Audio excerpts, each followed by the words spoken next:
Welcome back to Dragon Dreams. I'm Ivan, and on my channel, I discuss indie, OSR, and unorthodox tabletop role-playing games. Today, I'm going to tell you about a tool that I use to write adventures called Dungeon Map Doodler, and I'm going to put a link in there in the description below. I'm not affiliated with them in any way, and I'm not advertising. I don't get revenue from them, so this is totally impartial. And I just want to tell you about this tool and how I use it, because I think that it will really help you in writing up your adventures. And maybe even, if you write adventures you publish on DriveThruRPG or something like that, I think it's going to help you with that as well. So without further ado, let me dive in here. Dungeon Map Doodler is a free online tool. You just go to the website and use it. And I find it's actually very easy to use. I think it's really accessible. It's a really easy learning curve. You just dive right in and start drawing your maps. There's not too much to it. It's not the nicest looking thing ever. I mean, if you really wanted professional stuff, I think there's other services out there. You could probably pay for them. So I'll give that as a proviso as well. But I think it's also really nice because you get like a nice graphic you put up on some VDTs like Roll20. I'm going to show you some other things that I think are really exceptional about it as well. So let's get into it. All right, so I'm going to go to dungeonmapdoodler.com and I'm going to click on the Doodle Now button. I think that's so cool. It's very inviting. So just click through that. And then I'm going to set the width and height in feet, so 150 feet. We'll keep the 100 height. And I think the 5 feet per box is fine. 70 pixels per box is fine. Okay. And we're going to zoom out. And I have to zoom in just slightly there. Use the Move tool, so you can use the top tool on the toolbar and kind of move it to where we can use this easily. And the first thing I'm going to do is I'm going to show you a few of these features. First, the Snap to Grid. So the Snap to Grid is very useful for drawing anything that's squared off. It's really good for dungeon corridors for a squared off kind of a layout. So I can just put this down on the paper, and you can see that it puts hatching around it, which is really nice. And so I can just make this little dungeon corridors with some forks. All right. And then the next tool I'm going to show you is, we'll go down here. We'll have the Room tool, which I think of as the rectangular tool. It basically draws a rectangle that is going to be from the upper left corner to the bottom right, or the top right to it's basically corner to corner, diagonal to diagonal. So there you go. And again, we get this nice hatching.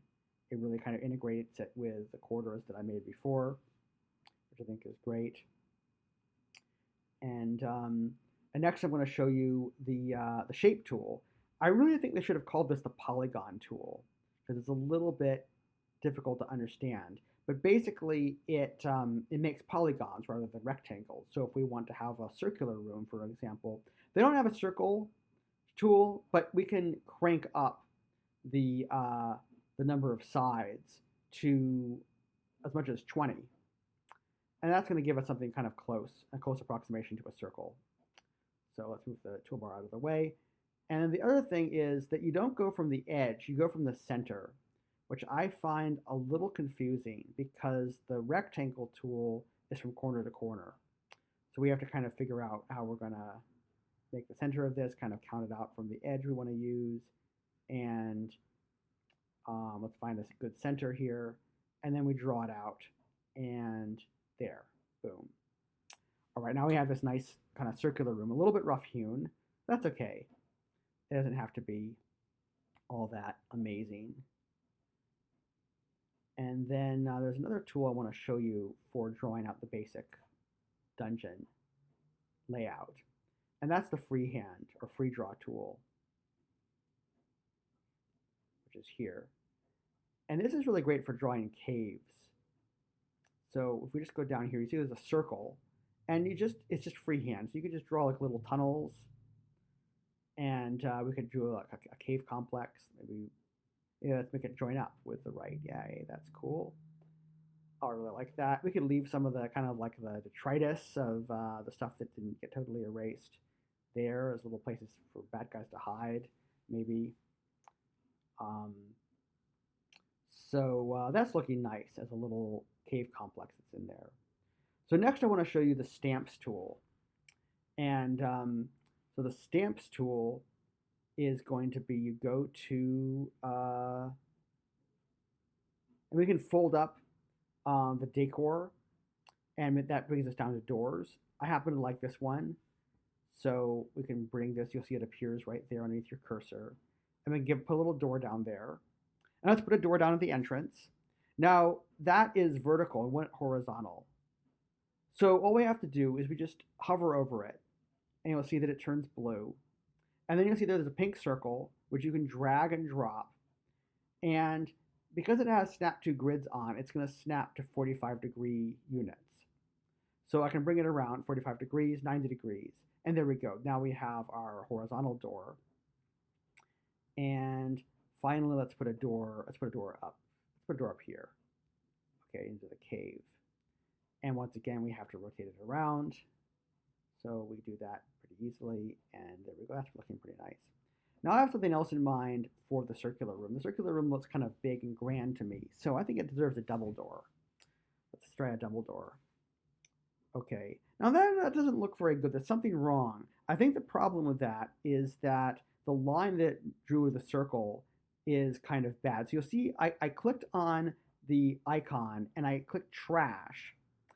And now that's gone. So now I can go to, let's see if there's any other double door icons that will look better. It'll kind of stand out more. I don't really see any, but I'm going to take the freehand tool and I'm going to erase the wall. I think that might be the problem.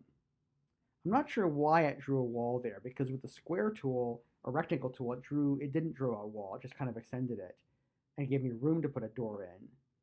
But in any case, I'm going to go back to the stamp tool. We already have double doors. That's what we want. Okay, and put that in. And okay, that looks a lot better. That looks more like a double door than I was expecting. So I think this should do for a lot of the basic features. There's one more thing I want to show you, however, which is the what happens if you want to change a icon. You just go to the stamp tool and you click on it and you delete it. And now let's choose a secret door. I decided I want to make this a secret door. So there's two secret door icons. I'll choose that one. And we'll put that in and rotate that one around. So you can kind of get a sense of how to change something. All right.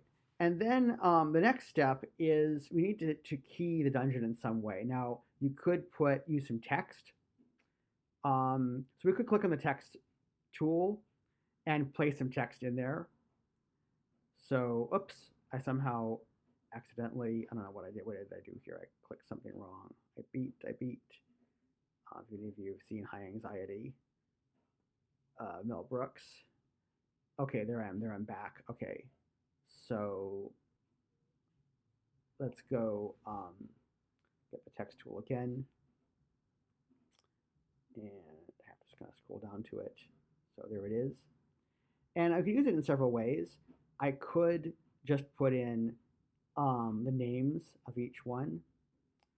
So let's say I put Chaotic Caves, or gee, maybe I should call it something else. I mean, I don't want WotC to sue me. That's too much like Caves of Chaos. Let's put in Mystic Caves. Okay, that's good. So now those are called the Mystic Caves.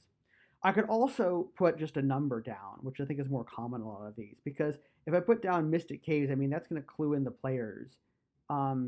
Whereas it's nice to have a number sometimes because it helps. And then I can have that in my write-up. There's another thing I can also do. They provide number icons. So I could put like a 2 in there. The only problem I have with that is that it doesn't go above 9. So if I have a dungeon that has 10 or more rooms to key, I have to use text. But I don't really particularly mind that. And that is really pretty much the main features. I mean, there's some other features I haven't shown you, but I think that's okay. Now, what happens if we want to save it? There's 2 options. The most basic is to export the image from the file menu. And that's going to just give us like a PNG, JPEG, or a bitmap. And so we call it, let's call it my cool dungeon. It's a cool dungeon. All right. So then we have, these different files. So I'm going to use a ping. I'm going to use a white background. I haven't experimented with transparent, but I think white's fine for me right now. So we'll save that. We can also print it, but I don't see much point in not saving it because I can always open it up later and save it that way. So we go over here and we see this is where we're going to save it. We'll cancel out and then go around and you can see, there we go. There is my cool dungeon.png. So that's ready to use. I can slap that down into a VTT if I want. I can roll 20, I can put Fog of War over it. But there's something else you can do. You can save it from the file menu. So that is going to give you a DMD extension, which of course stands for Dungeon Map Doodler. So this is their proprietary format. So I can also save that. And let's look what happens if I open a new tab. I'm going to clear my history first. The reason I'm going to clear my history is because one thing that Dungeon Map Doodler really likes to do is to load the map you just made, which isn't what we want to do here. Sometimes that's nice, but that's not what I want right now. So go back here, Doodle Now, come in, and then I'm going to cancel out of this, and instead, zoom out a little bit, we're going to load the actual DMD file that I saved earlier. We open that and voila. Let's zoom in and you'll see the map that I just made. And what's really great about this is that let's say you want to throw this up onto DriveThruRPG or share it with a friend or share it on a Facebook group or whatever it is, somebody else downloading it might want that DMG file. So in addition to getting the PDF and the ping, so they can throw it into their VTT of choice, it's really nice to put in the DMD file because that way they could make an alteration to it. Let's say, for the sake of argument, that they have the evil vampire Melissa the Magnanimous. I don't know why she's called Magnanimous. Maybe she kills people who don't call her Magnanimous or something. And, they want to add in a special room in the dungeon where she's going to pop out and confront her nemesis, the PCs. Then they can do that. So, so let's just draw that real quick, sort of as an example. So, so I'm using the Snap to Grid tool, which is just give us a little squared off room again. And maybe it's off of this. Maybe it's off the Mystic Caves. And so now I'm Joe, the GM. I'm not Ivan. I'm adding this room. And what did I call her? Melissa the Magnanimous, who kills people who don't call her Magnanimous. Makes that, can jump out of there in my version of Ivan's adventure. And then of course I could save that, I could export that to a PNG. So so that is it for the basic features of Dungeon Map Doodler. Next, I'm going to give you my review of it. So, in conclusion, I'm going to give Dungeon Map Doodler 3.5 stars. Now, I was tempted to give it 4. This is out of a 5-star scale. Because I actually use it all the time. I actually really like it. I docked it 0.5 star. And the reason is that I have to say, as you've seen, there's a few things about it that are just a little funky. I would guess my top suggestion, if anybody who's made it or involved with making it is listening, is that I think that the icons that they created for it are a little bit skewed toward icons that I wouldn't use. They have a lot of monster icons and trap icons that I never use. And they have a lot of really basic icons that I expected to find but didn't. One of these is the spiral staircase icon. There's a curved staircase, but not a spiral staircase in their icon list. There's and you know, in the old days of the 80s adventures, when they had like the blue and white adventure write-ups, they it was very simple. I mean, they really had about half a dozen standard symbols that they used. And I think if they just kind of went through some of those old adventure modules and looked at some of the legends and looked at some of the symbols that were used back then, they could see that with really just about 24 icons, they could probably get us just about everything we'd want or need in writing up a dungeon. So I think adding up just a few more little things would be really nice. And I also think that you notice that when I put that double door down on that polygon or circle room, it was a little weird. Like, one thing I don't understand is when I made a circle, it put a wall through it, but when I make a square room, it doesn't make a wall through. That's inconsistent. It makes it easier to put doors in when it doesn't put a wall where it joins to the corridor. And I think if they're going to have a wall, they either should not have a wall, or they should have a thing where to have the icons always be on top of whatever you put them on, so that when I put the double door down, you can really see it over the wall. And there's also a few little things that are clunky. You have to guess how many feet it is. It's a little weird that you have to put the width and height of it in feet rather than in squares. I would think in terms of squares. So I'd say I want like a 20 by 15 square grid or something like that, not a 100 foot by, whatever, 150 foot,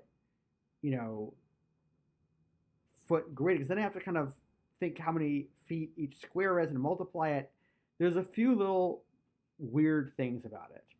But hey, it's free. I actually, as I said, I use it all the time because it's free, and I think it's actually easier to use than a lot of the tools that are out there. Some of the tools look beautiful, but figuring out how to use them was a huge learning curve, and there were way too many bells and whistles. I just want something simple so I can just plop my dungeon down, throw it up on a VTT, and bring it to my game table. So, I hope you've enjoyed this video and found it informative. And let me know in the comments if you've made anything with Dungeon Map Doodler, if you have a tool that you really like, or if you have you've given it a try, and if you like Dungeon Map Doodler or don't like Dungeon Map Doodler, and why. So, if you've enjoyed this, please consider subscribing to my channel and liking this video and referring it to other people who might find this useful. I also have a Patreon account. The link is in the description below. And please consider sending my money, some money my way, because all this will incentivize me to make more great content for you. And I think, this is helpful. I think that, hopefully I'm making helpful and useful content to people. And so I'd love to do more of this. And if you'd like more of these kind of tutorials for tools in writing up adventures or for writing games, please also let me know that in the comments and what you'd like. So, all right, until next time, keep dreaming, everybody. Bye.